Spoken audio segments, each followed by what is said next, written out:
Live from Juba, on air and online.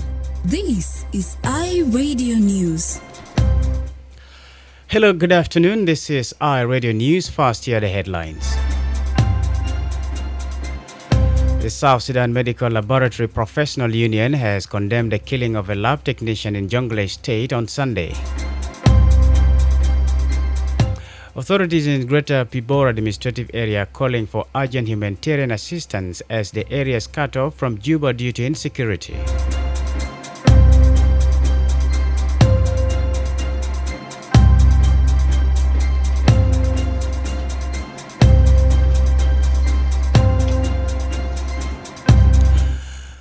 The Bishop-elect of Rumbek Catholic Diocese in Lake State has been installed.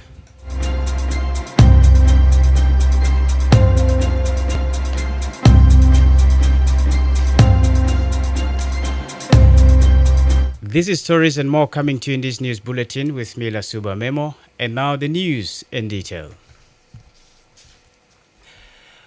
The South Sudan Medical Laboratory Professional Union has condemned the killing of a lab technician in Jonglei State on Sunday. The union says Ring Ayik, a South Sudanese working at Paleo Primary Health Center in Twitch East, was shot and killed on a broad daylight. The identity of the assailants remained unknown. In a statement seen by iRadio, the union condemned Ayik's killing, who they say dedicated his life to serve communities in Greater Jonglei. Babikar John Manuel is the chairperson of the South Sudan Medical Laboratory Professional Union. He read out the union's statement. We really feeling very sad that we have learned that one of our members have been killed in Jonglei State in Twitch East County. That was on last Sunday afternoon, on the midday time at 12. The late member was named Renga Yik. He is a laboratory technician who is working at Leo BTCC under the country health department. So he was shot dead at the facility. On our communication with the country health director, who is the immediate supervisor to our colleague, he confirmed to us that the body had been buried at hometown in Bor. So up to now, the criminal have not been brought to the culprit.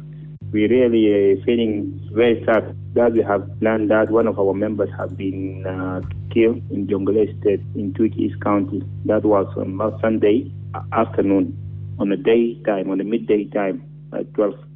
The late Manuel called on the state government to investigate into the killing of the health worker and hold the perpetrators accountable.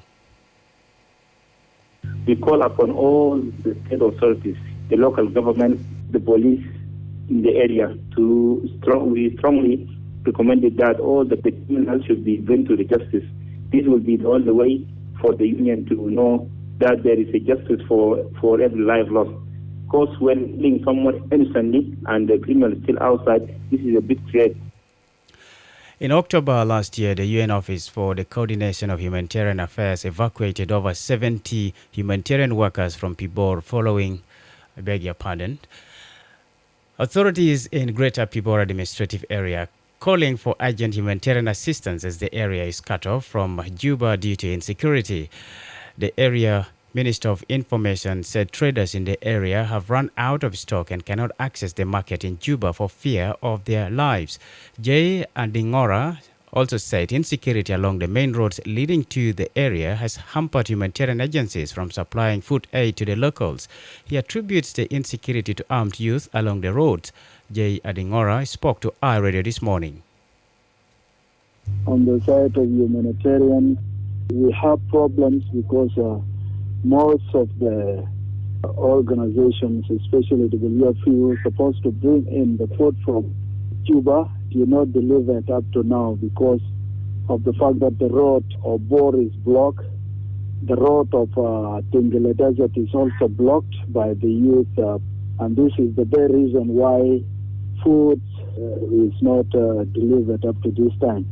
Even commodities in the market decreasing because it is only now the road through Kafoita that can be used by traders. And, it is also risky and most of the traders did not actually bring in commodities from Juba this year. In October last year, the UN Office for the Coordination of Humanitarian Affairs evacuated over 70 humanitarian workers from Pibor following attack threats from the area youth. The local youth had demanded that at least 30 humanitarian personnel whom they believed had occupied their positions leave the area within 72 hours. They also demanded 80% employment in local and international organizations. But with an intervention by the state government, the youth agreed to the unconditional return of the non-governmental organizations.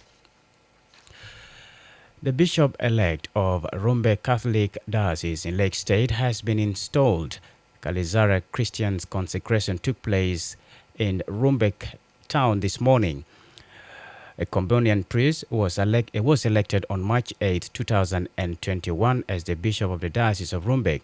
The diocese had been without a bishop for 10 years after the death of Bishop Erneo Dut. Calazari was supposed to be ordained in April last year, but he got shot and wounded barely 2 weeks into his installation at his residence in Rumbek town of Lake State. Calazari was then transferred to Nairobi, Kenya, where he spent months on treatment before he was discharged in June 2021. The motive of the attack at the time was unclear. However, following the incident, police arrested 35 people in connection with the shooting. Early this month, the High Court slapped criminal charges against 4 suspects and acquitted 2 others accused of the crime. Last week, the clergyman reportedly met with Pope Francis in Rome before his return to South Sudan last week with his parents for the installation scheduled for today. The event, which took place this morning, was graced by the retired Catholic Archbishop of Khartoum, Cardinal Gabriel Zubair Wako, and several bishops. This comes ahead of the papal visit to South Sudan later in June. You're listening to iRadio News. The High Court in Nimule has freed an inmate previously sentenced to death after serving a 5-year jail term. The convict, Magai Matiop, was sentenced to death in 2017 for killing his cousin. But yesterday, the court found that Magai was a kid when he committed the act. The court then reduced his sentence to 5 years, which Magai has already served by 2022. Magai Tiop Ngong was found guilty of murdering his cousin, who was involved in a fight with his friend in 2017. In an appeal trial, his death sentence was reduced to 10 years imprisonment due to what the Nimule High Court ruled as unpremeditated murder. But the Supreme Court in August 2021, presided by Judge Chan Rech Madud, decided to set aside the death sentence imposed on Matiop to allow for another retrial. The Chief Justice referred the accused Magai to a medical officer to assess whether he was a juvenile or an adult at the time he committed murder crime. Justice Chandrich argued that there was no medical opinion which could be used to prove Matiop's age. On Wednesday, an age assessment presented to the High Court in Nimule indicated Matiop committed the crime when he was a juvenile. The High Court then sentenced him to 5 years in jail. But Matiop had already spent 5 years in jail, a reason the court freed him. The High Court then fined him £500,000 and 51 cows as blood compensation to the deceased family in accordance with the customary law. Geoffrey Victor is a defense lawyer.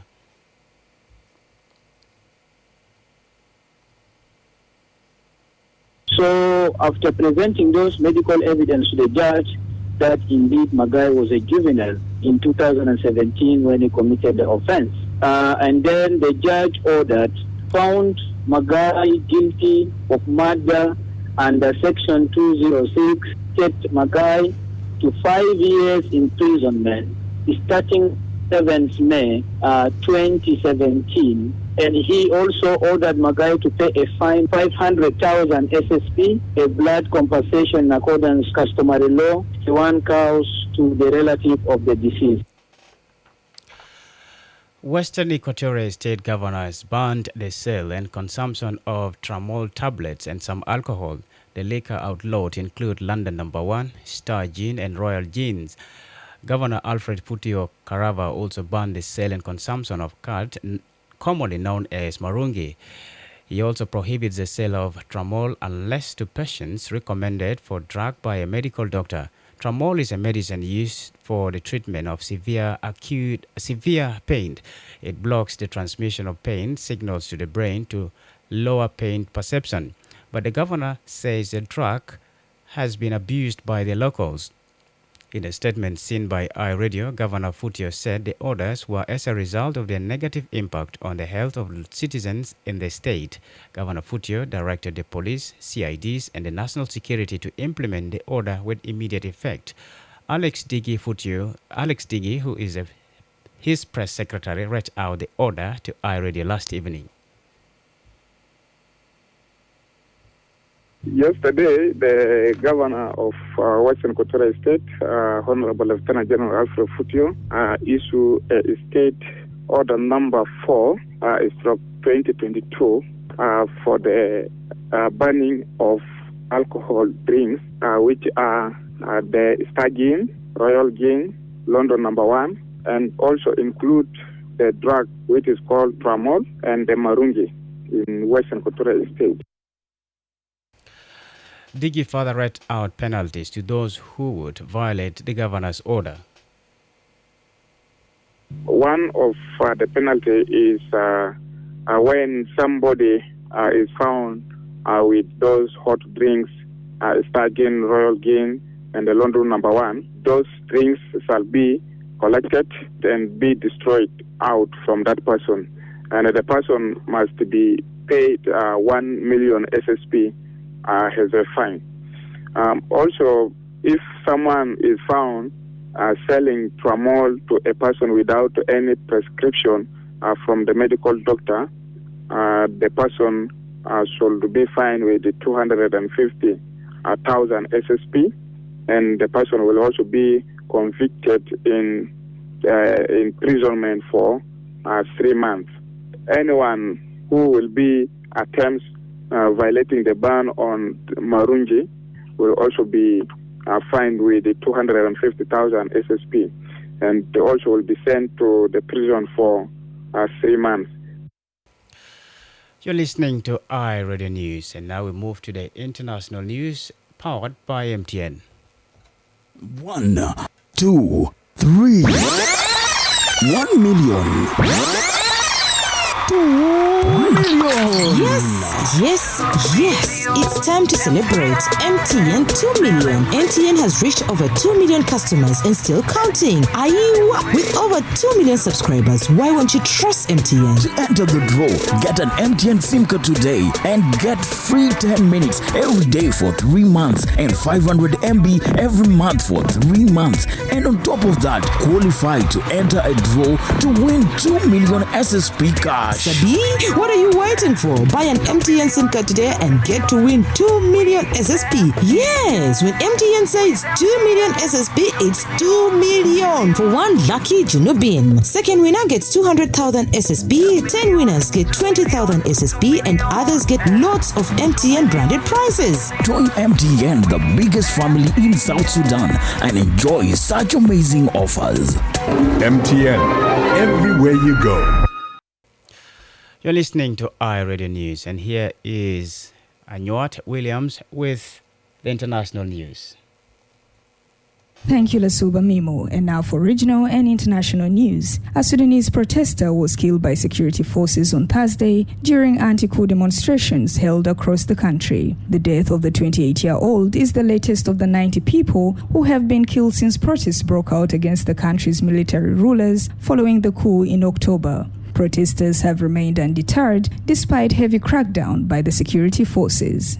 The World Health Organization is urging caution over the increasing number of African countries rolling back COVID-19 surveillance and quarantine measures. The World Health Organization says this is especially worrisome in a continent that still has the lowest rates of vaccination in the world. It said that because of the pressure to open up the economy, countries were cutting back on surveillance and other measures, the BBC has reported.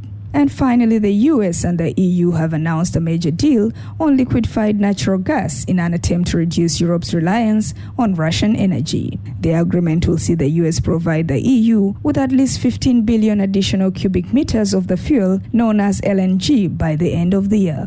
The bloc has already said it will cut Russian gas use in response to Russia's invasion of Ukraine. Russia currently supplies about 40% of the EU's gas needs. The longer-term aim is to ensure until at least 2030 about 50 billion cubic meters per year of additional U.S. gas. Back to you, Lasuba Mimo. Thank you, Anuat Williams. You're listening to iRadio News, and now we move to the world of sports with Emmanuel Akile. Thank you, Lasuba Memo. In the world of sports, we begin with locals. The South Sudan Football Association spokesperson Albino Kwek Deng says the African Football Confederation has approved to allow SSFA have 2,000 fans to attend the game between South Sudan and Djibouti. The match will be played at St. Mary's Stadium in Kitendi in the Ugandan capital Kampala on Sunday, 27th of March 2022 at 4 p.m. East African time. South Sudan played Djibouti in the first round in Egypt behind closed doors and won 4-2. In the 2022 Africa World Cup qualifications matches, Senegal will face Egypt in Cairo in the first round. Nigeria will play Ghana in Kumasi. Tunisia will face Mali. Congo goes against Cameroon, and Morocco will take on Algeria today. The 10 national teams are expected to meet again on 29th of this month for the second round. European champions Italy will not play in the 2022 World Cup after being stunned by North Macedonia in their playoff in Palermo. North Macedonia will face Portugal, who kept their hopes of reaching the 2022 World Cup alive as they beat Turkey after the visitors missed a late penalty in the playoff semi-final in Porto. And finally, in other matches, Gareth Bale scored a double to head his country Wales to victory over Austria 2-1 in the semi-finals of the European qualifying for the World Cup. Wales beat Algeria in the first track in the European playoff and is waiting in the final to face the winner from Ukraine and Scotland. That's all from the world of sports, and back to you, Lasuba Memo. Thank you, Emmanuel Joseph Akile. You're listening to iRadio News, and to end this bulletin, here is a recap of the headlines.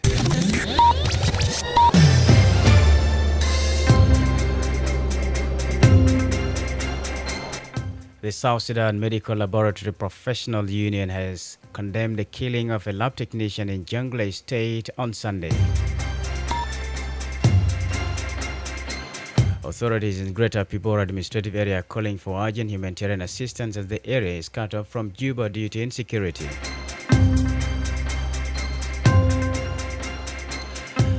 The Bishop-elect of Rumbek Catholic Diocese in Lakes has been installed.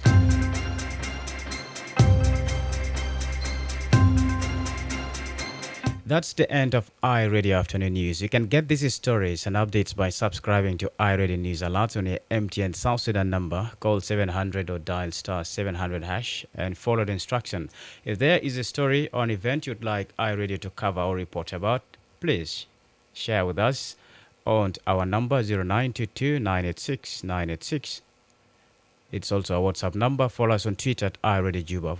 Like our Facebook page, iRadio, subscribe to our YouTube channel at iRadio South Sudan. You can also visit our website and listen to us online at www.iradio.org. Stay tuned for the news in Arabic at 12:30. I am Lasuba Memo. Thank you for listening.